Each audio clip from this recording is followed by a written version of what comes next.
Hello everybody, today we're taking a look at the Hammond collection Pyroraptor. Here's a look at the box, here's the side, and here is the back. There it is if you want to read it. And you have the photoshopped images, and this lovely side picture. And on the side here you have recent figures. The Therizinosaurus, we've talked about literally in the last review video. I would love to have this guy. Anyways, on to the figure. It's not the best, but also not the worst. This guy's like a nice midpoint between good and bad. There's some things I like about him, and there's other things I don't like about him. Let's start with the positives. The painted detail on this guy is really good, honestly. Like even the tail feathers look good. The wing feathers also look good, and also focus for me. He doesn't look straight up stupid from the dead front. He's got some nice dry brushing on his back and parts of the tail. But unfortunately, the bottom is left to be desired. Look at this. On camera, it's a dark gray, but it's more light in person. The toe claws aren't even painted, but I'll give them a pass on that. Look at how tiny this sucker is. Look at that. These elbow joints terrify me. You see how tiny they are. Compared to my grubby fingernail. Look at how tiny that thing is. The teeth look nice, but the eyes just look dead. I can barely see the I can literally barely see the pupil in the camera. Seriously, I cannot even see it. At least articulation is nice.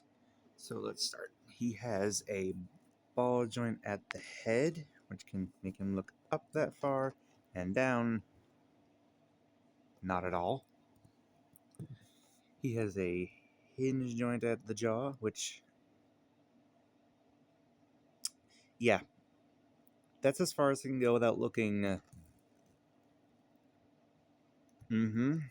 Yeah. He has a ball joint at the base of the neck, which is kind of tight. Oy. The very tiny hinge joint at the shoulder, which honestly ain't too tight, but it's scarily tight for something so small. And then you have the terrifyingly small elbows. Like, look at this. They can rotate, but I don't recommend doing this because this can happen. And yes, I did pull it off for purposes. Don't you dare snap, thank you. I would be terrified if this thing broke on camera. Seriously. He has one of those mushroom joints at the hip. His leg can move in a full 360. See? Look at that. Nice. He has a hinge joint at the knee, which clicks a lot. Swivel. No ankle joint, I understand, because look at this. And you got a hinge joint at the ankle. Oh my gosh. The foot. Excuse me, this is the foot. You come to the tail. You may think it's not another way. That's because it isn't. I had to fight with this thing to get it on. So I ended up super gluing in place, which is a regrettable thing that I don't like doing to my figures. And the rest of the tail is a nice and strong bendy wire. In the end, it ain't the best, but also not the worst.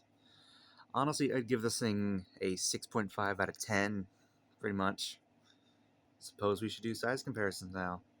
Here's the Hammond Collection Concavinator, the Hayatoys Godzilla, my previous review, the Hammond Collection Therizinosaurus, and the Jurassic World Fallen Kingdom Mattel Blue.